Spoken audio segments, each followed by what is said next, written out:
नमस्कार दोस्तों, मैं हूं यशोवर्धन और ये है हजेरी एकेडमी का यूट्यूब का प्लेटफॉर्म हजीलाजा।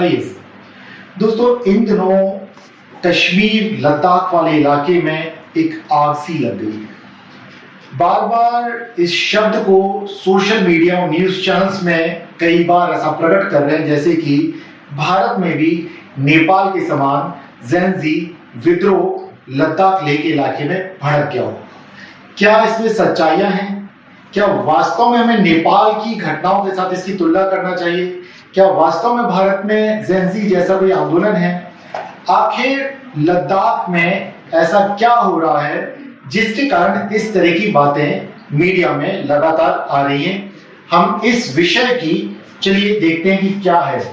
तो ये एक तस्वीर यहाँ दिख रही है, ये बीजेपी का दफ्तर है लेह में वहां, और जिसे कि वहां पर आपके हवाले कर दिया है। क्यों? क्योंकि बीजेपी इस वक्त रूलिंग पार्टी है सेंटर में और लद्दाख है एक यूनियन टेरिटरी।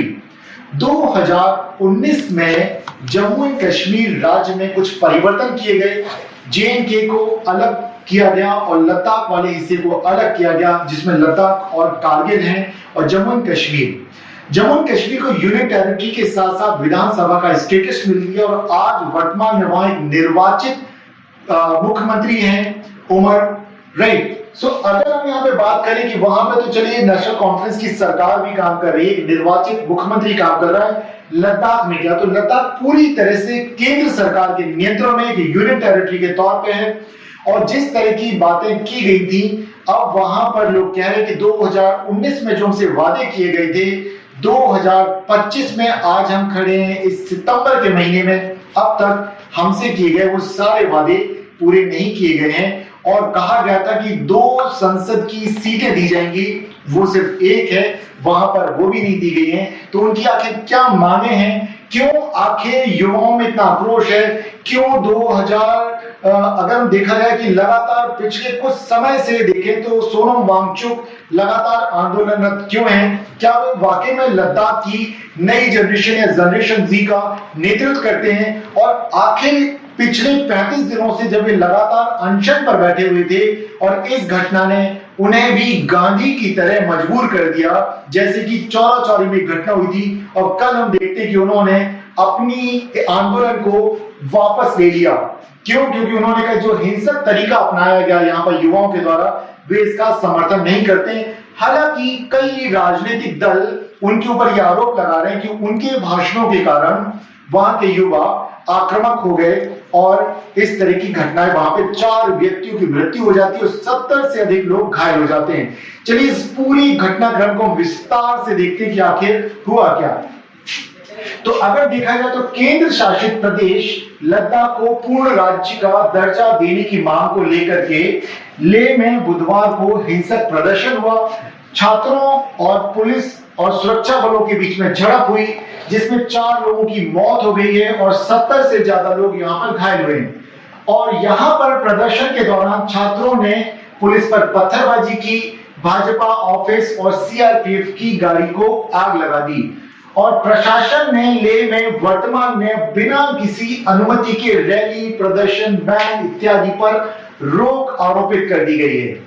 ये जो छात्र जो इकट्ठे हुए, क्यों इसकी नेपाल के साथ तुलना की जा रही है? ये छात्र सोशल एक्टिविस्ट सोनम वांगचुक के समर्थन में विरोध प्रदर्शन कर रहे थे, और सोनम वांगचुक पिछले 15 दिनों से भूख हड़ताल पर, टोटली 35 दिनों की हड़ताल पर थे, बैठे हुए।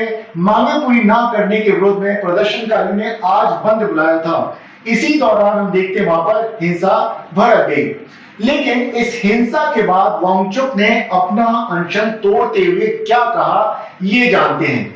ये सोनम वांगचुक इन्होंने क्या कहा? यह लद्दाख के लिए दुख का दिन है। हम 5 साल से शांति के रास्ते पर चल रहे थे, अनशन किया, लेह से दिल्ली तक पैदल चलकर गए। आज हम शांति के पैगाम में असफल होते हुए दिख रहे हैं। हिंसा, गोलीबारी और आगजनी हो रही है। मैं लद्दाख की युवा पीढ़ी से अपील करता हूं कि इस बेवकूफी को बंद करें। हम अपना अनशन तोड़ रहे हैं और प्रदर्शन रोक रहे हैं। तो ये सोनम वांगचुक, जिन्होंने गांधी के रास्ते को अपनाया तो जरूर, और लेकिन इनके सभी समर्थकों ने उस अहिंसक रास्ते को छोड़ते हुए हिंसा का रास्ता अपनाया, तो सोनम वांगचुक को मजबूर होकर के इस आंदोलन को रोकना पड़ा। अब यहाँ पे बात करें कि आखिर लद्दाख के लोगों की वो कौन सी ऐसी मांगे हैं जिसको लेकर के युवा आंदोलनरत हैं। देखिए 2019 में कुछ वादे किए गए थे और वहां लद्दाख के लोगों की कुछ मांगे हैं। लद्दाख को पूर्ण राज्य का दर्जा दिया जाए, 6वीं अनुसूची के तहत संवैधानिक सुरक्षा प्रदान की जाए, कारगिल और लेह अलग अलग लोकसभा सीट बनाई जाए और सरकारी नौकरियों में स्थानीय लोगों की भर्ती की जाए। अब अगर यहाँ देखा जाए तो लद्दाख को पूर्ण राज्य की जो बात की जा रही है, तो उनका कहना है कि चाहे आप पूर्ण राज्य ना भी बनाए, यूनियन टेरिटरी बनाए, लेकिन कम से कम विधानसभा के चुनाव करा दे, विधानसभा दे दे।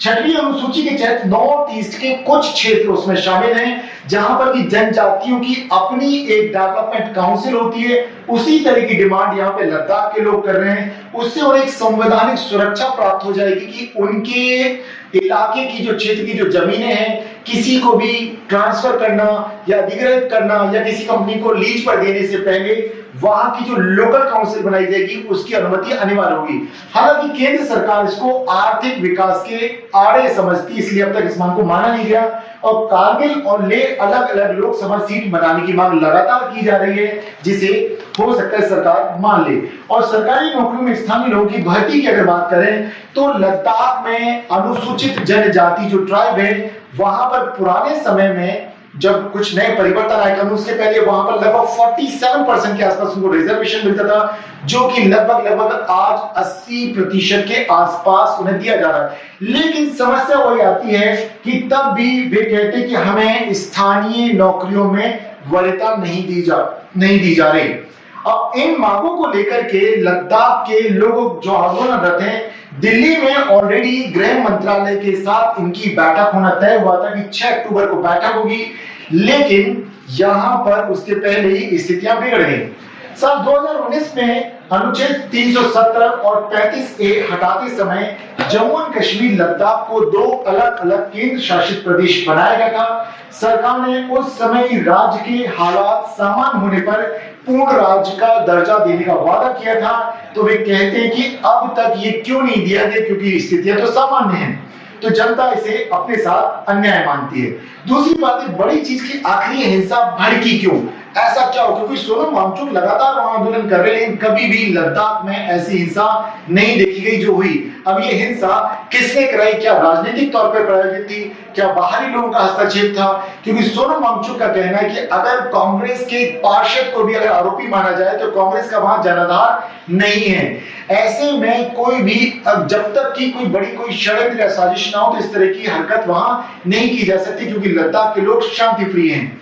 लेकिन यहां देखा होगा कि क्या हुआ, हिंसा कैसे बढ़ी, सोशल मीडिया से भीड़ जुटाई गई। कैसे? आंदोलनकारियों ने मंगलवार की रात को ही 24 सितंबर को लद्दाख बंद की बात लोगों तक पहुंचानी शुरू कर दी थी। भीड़ जुटाने के लिए सोशल मीडिया का इस्तेमाल किया गया, लोगों से लेह हिल काउंसिल पहुंचने की अपील की गई और इसका असर दिखा कि बड़ी तादाद में लोग पहुंचे भी। फिर क्या हुआ? देखिए, आंदोलनकारियों को रोकने के लिए बैरिकेड्स लगा रखे थे पुलिस ने। जब आंदोलनकारी आगे बढ़े तो पुलिस ने पहले आंसू गैस की गोलियां छोड़े, लेकिन भीड़ ने पुलिस की गाड़ियों को जला दिया और तोड़फोड़ की। यहां पर वांगचुक बोलते हैं कि आखिर ये हिंसा क्यों हुई। वे कहते हैं कि लेह में हुई हिंसा पर दुख है, लेकिन उन्होंने कहा कि युवाओं में बढ़ती नाराजगी इस हिंसा का कारण बनी। उन्होंने बताया कि मंगलवार को एक 72 साल के आदमी और एक 62 साल की महिला के घायल होने पर अस्पताल ले जाना पड़ा था और यह घटना हिंसा का मुख्य कारण बना। उनका कहना है कि उनका जो शांतिपूर्ण प्रदर्शन है ये लगातार चले। युवाओं का जो गुस्सा है, वे नहीं चाहते कि किसी भी तरह की यहाँ पर कोई कैजुअलिटी बढ़े, क्योंकि अब तक देखा जाए तो लगभग 3 से 5 युवाओं की यहाँ पर इस आंदोलन में जो शामिल थे उनकी मौत हो चुकी है। यहाँ पर जैसे कि बताया लेह अपेक्स बॉडी के अध्यक्ष जो है उन्होंने चेरिंग दोरजी ने भी बताया, एक न्यूज़पेपर को मैं कोट कर रहा हूँ, दैनिक भास्कर की बात है, उससे मैंने ये बात निकाली कि कई लोग घायल हुए और अब तक 4 लोगों की जान जा चुकी है। उन्होंने बताया कि अपेक्स बॉडी की युवा इकाई लद्दाख बंद का आयोजन किया था। अनशन पर बैठे हुए 2 लोगों की तबीयत बिगड़ने पर उन्हें अस्पताल ले जाया गया और उसके बाद लगातार हालात तनावपूर्ण हो गए और युवाओं ने पत्थरबाजी की और बदले में पुलिस ने रिटेलिएशन में भी अपनी कार्रवाई की। वर्तमान में अगर देखा जाए तो डिस्ट्रिक्ट मजिस्ट्रेट जो है डीएम वहां के, उन्होंने एक लेटर निकाल दिया है कि ले जिला प्रशासन ने कदम उठाया कि ले जिले में भारतीय न्याय संहिता बीएनएस की धारा 163 लागू की गई है। इसके तहत 5 या उससे ज्यादा लोगों के इकट्ठे होने पर रोक है। अब कोई भी जुलूस, रैली या मार्च बिना पूर्व अनुमति के नहीं निकाला जा सकेगा और साथ ही साफ है कि कोई भी व्यक्ति ऐसे बयान नहीं देगा जिससे कि शांति भंग हो या कानून व्यवस्था की समस्या खड़ी हो। कुल मिलाकर के कहना तो ये कि शांति व्यवस्था बनाने की कोशिश की जा रही है, हर तरह के प्रदर्शन, रैली इत्यादि पर रोक लगा दी गई है। और ये जो विरोध है, ये विरोध कब से चल रहे हैं लद्दाख में, तो इसे जानना जरूरी है। आर्टिकल 370 को हटाने के बाद से लद्दाख में लगातार विरोध चल रहा है।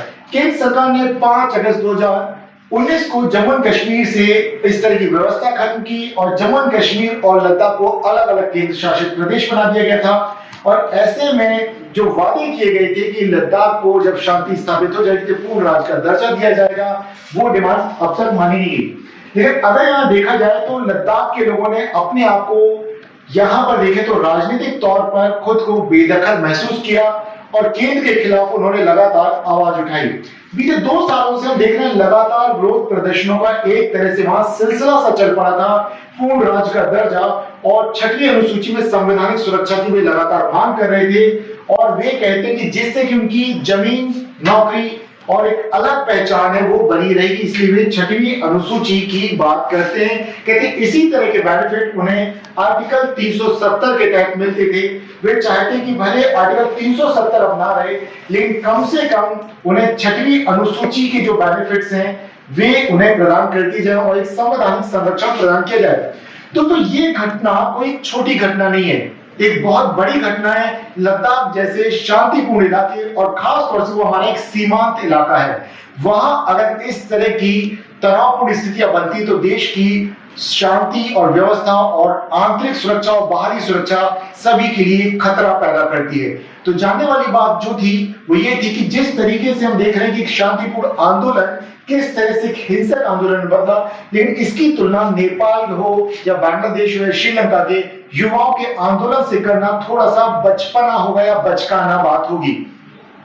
ये एक स्थानीय है, केंद्र सरकार की इसमें कोई भूमिका नहीं, सिर्फ इतना है कि लोकल एडमिनिस्ट्रेशन जो वहां पर है, क्योंकि वो यूटी इस तरह से केंद्र सरकार वहां जुड़ जाती है, इस बात को समझने वाली बात है।